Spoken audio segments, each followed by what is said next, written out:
it's a huge privilege to be here today, and I'm so grateful to you because as a part of a member of the University of Plymouth, it gives me massive pride to say that our university is courageous enough to make this stand.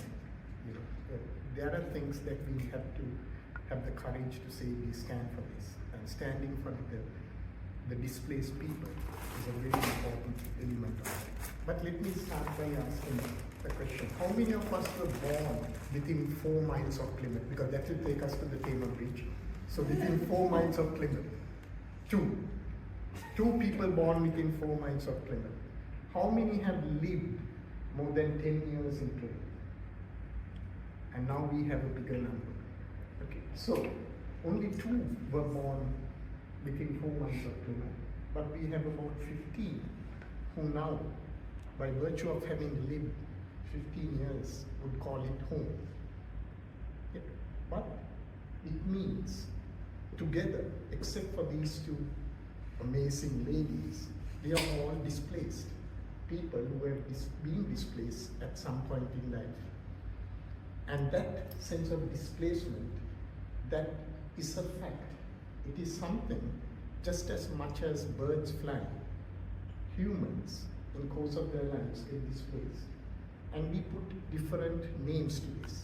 We call some asylum seekers, a few of them who are lucky enough to be branded refugees, we call them refugees, and so on. But in reality, as we just listened to the presentations before, and the lived experience of Henry, that experience of displacement lingers. And what is strange though, is even as we then take root in a new place, and we integrate, as was said here, we begin to feel home, and then we see those who come newly as a different sort of people. We sometimes find it difficult to relate to the fact that what the new arrivals to Plymouth let us remind ourselves we are a dispersal city, are actually doing the same thing that we ourselves did some time ago. And it is that change of narrative that is difficult. Why am I talking of a narrative?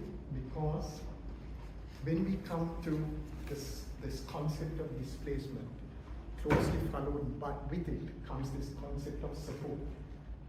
And that is right. By all means, we heard of the support in health, especially mental health, legal support, and numerous other ways in which people are supported to feel that they are part of the community. But I come from Sri Lanka. I was born, not born amidst problems, but as a young child I was exposed to massive strife, and internal displacement was a fact of life. Tens of thousands of people were internally displaced. So living among them was a different experience. I was lucky enough not to be internally displaced, but I lived among them. And one of the things that really struck me was the resilience of those who are forcefully displaced. Because in that term, within that term of displacement comes those who are voluntarily displaced and those who are forcibly displaced. People who have no choice when to go, how to go, or where to settle. And they end up somewhere. But what I found in Sri Lanka, among these people, was this huge sense of resilience and almost the trans-generational leap where the parents said, yes, what happened to us was horrible, and I must say I was among the, being a Sinhalese, I was in the majority of that side, but we don't want our children to carry that legacy. Let our children live. Give them the opportunity to be what they were born to be. Celebrate their lives. And that is what the other aspect of this story. Because even as we pledge ourselves to support those who are in great need, what Shehan said about a person who's displaced is 6 times more likely to have mental ill health as compared to the general population. All these statistics are true. And yet, within that resides, within those same people reside innate capabilities, innate values, innate aspirations that we also have to recognize. We cannot perpetually consider everyone to be in need of support and support alone. They also need that spark of empowerment, which I'm not sure that Catherine is, the empowerment that you spoke of, that transforms people. And that is what we are trying to do. And in trying to do that, we also recognize another truth in this concept of displacement. And that is the fact, for every displaced person, there will be a bigger amount of local people who, as we established before, may have been displaced themselves some time ago. But there is a local community into which they will be being introduced. And if we do not carry that local community with us, even as we reach out to these newly displaced people, we are almost creating barriers for those displaced people to empower themselves. We need to reach those furthest behind, and those furthest behind include those who have been born and lived in Plymouth for generations. They must feel that they are part of this whole experience of welcoming people. And that welcome is not only because they give us an opportunity to be better people by supporting them, but by working together, we can become mutually empowered. And we can create opportunities whereby together we can do things that we could never do on our own. And that is the magic of working together, creating opportunities for the entire community to partake in this amazing experience of welcoming someone. It's just like welcoming someone to the family. Imagine we are welcoming someone to the family. We do everything we can to learn about that person, their values, their needs, their aspirations, their customs, and try to build something whereby they feel welcome. But at the same time, we will look at the rest of the family and say, this is what you are. This is what we are as a family. This is the space for you to grow. Work with us. Bring what you have so that we as a family can thrive together. You are not the outsider forever. And that with time, we will change. And even as we change, it's not a linear change. There are days, I've been in this country since 1999. I lived in Plymouth since 2012. There are days I feel horribly alone. There are days I wish, oh bloody hell, no one disturbs me because there is too much happening around me.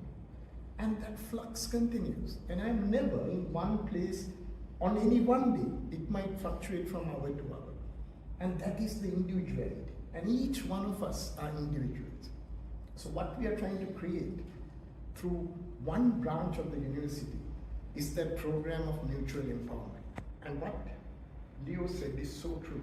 There's 3 sanctuary scholarships, whereby we give people who would not have access to claim local fees, entire fee waivers from the 3 faculties, is amazing, because it is not about just supporting a person, it is creating that opportunity for that person to thrive through that. And I'm so proud to say, thanks to the amazing library, we are now having 30 sanctuary passes that we are handing through the Devon and Cornwall Refugee Support, which was created by this amazing lady here.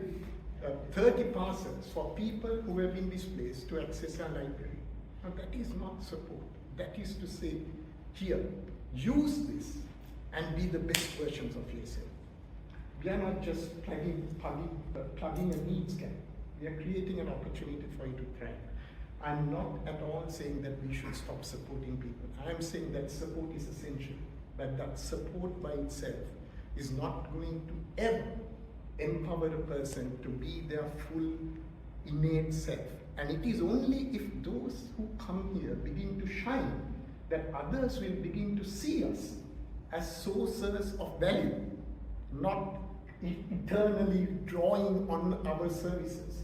Because suddenly, having come here and got used to the services, suddenly we try to protect them. This is now my service. I can't share it with you. How dare I do it? Who am I to say that? It is that extension of that to say, bring yourself, be yourself, and help us be better that we had to create. And I'm so grateful that that transformation takes time. But if we were to have just listened to the 3 presentations and the stalls below there, Plymouth is a relatively small city. Aren't we so blessed to have this? You know, aren't we so blessed that we can bring more people, as I said, than I will ever see at a lecture of mine, into this room, including this rascal, who happens to be a medical student who has never come to a lecture of mine, who now comes and makes the most amazing speech here, about which I am so proud. But the fact that we have, what you all have done, is you have walked the walk. And you are creating these amazing stories to say we can do it better. I'm just talking the talk, which is all I've ever done in life.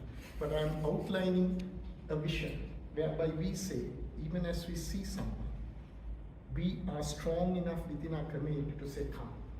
You will have all the support you need, but that is not enough. You need to be yourself, because if you are not yourself, we are not going to gain from it. You know, we are selfish.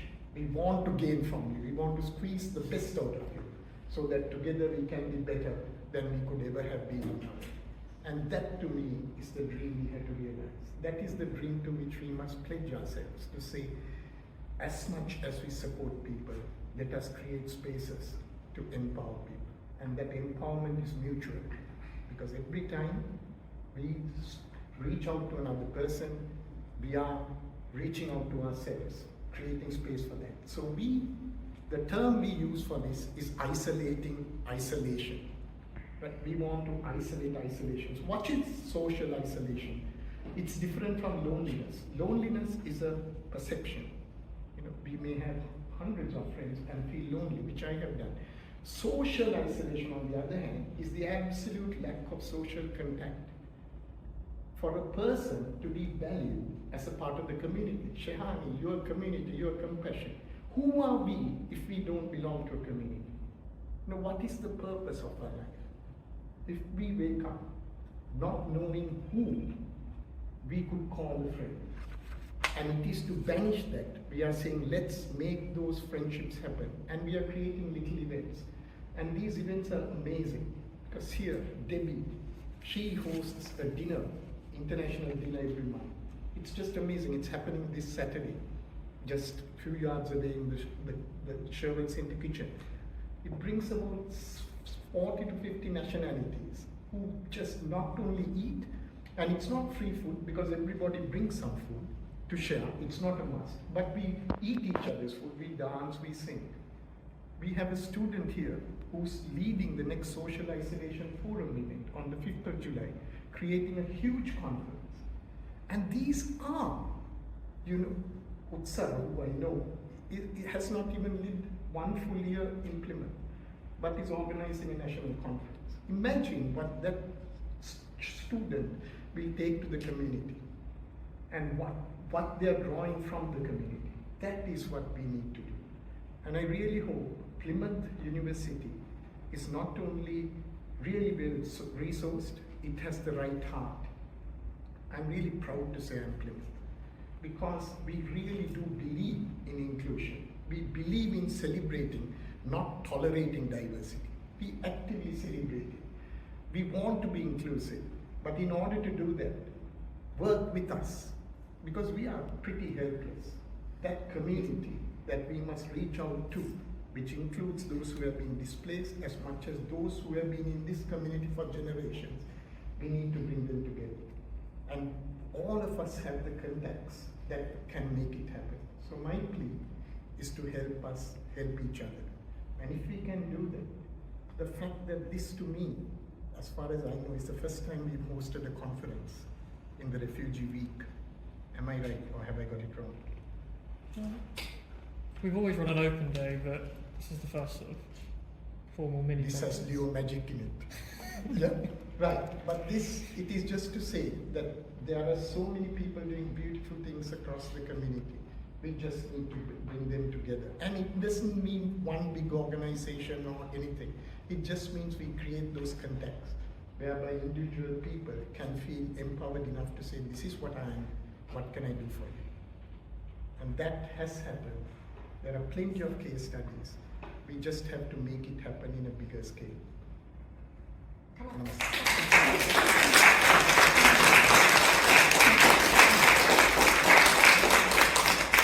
It's the first time I've attended one of those talks, and it's quite motivational. Thank you so much. I'm interested in working with teenagers from different ethnic background communities, just volunteer work. How do we reach out? I say we, I knew as a university, because we've got quite a lot of opportunities that I think teenagers need to know of, so they widen their horizon, because they are quite isolated, you know, and their parents do not have the same opportunities that they're having, yet alone they're not meeting their potential? That's the question. It's a beautiful question. Is there anyone in this room who can answer that specific question? Reaching out to teenagers. Are they university teenagers or are they community workers? Community-wide. We have the Princess Trust here. Yes. Yes. I work with my colleague Lorena over there. We work for the Princess Trust, and we work with 16 to 30-year-olds specifically. Okay. And so mostly our courses are around building confidence, and that's through making friends and through having some self-worth through the courses that we do. So yeah, I can talk to you after if you like. That sounds So lovely. this is the magic of that. This one thing is worth the whole event. You know, this one thing, and as a result, if one teenager gets the confidence, we made it. And what I see in you is that passion and the courage. It takes a huge amount of courage to say, I want to do this. How can I do it? And look at the difference. This is not asking for services. This is offering. Every one of us has that in us. It's a matter of inspiring ourselves to do it. And please, involve us, because we'll do the groundwork as well. It'll be an honor. Okay. Thank you. Can I just add to that quickly? Thanks, guys. So I think in addition to that, really what we should also be thinking of is supporting the youth workers that are doing this work, empower them with training, skills, so they can understand diversity, the cultural need, the differences in religion, traditions, and so on. Because it's well and good that you're doing a fantastic job. I think we need to support you as well with that skill, so that you'll be able to support our young people effectively. So it's beautiful. Look at the conversation. 3 individuals who are not directly linked. 4 individuals, not directly, not currently. 5. Look, we are creating a force here. But 5 individuals. I don't know whether any one of you are members of staff of the university. No? You are. Once the alumni, of course, yes. But look, we are working for the community. And the beauty is, the university has the capacity to support that. That's the only thing we want to do. We don't even put our name into it, but we will support. And by doing that, it means some of our students will get the opportunity of actually doing things hands-on, making mistakes and learn from it. Because if we don't make mistakes, we will never learn. But thank you. Thanks.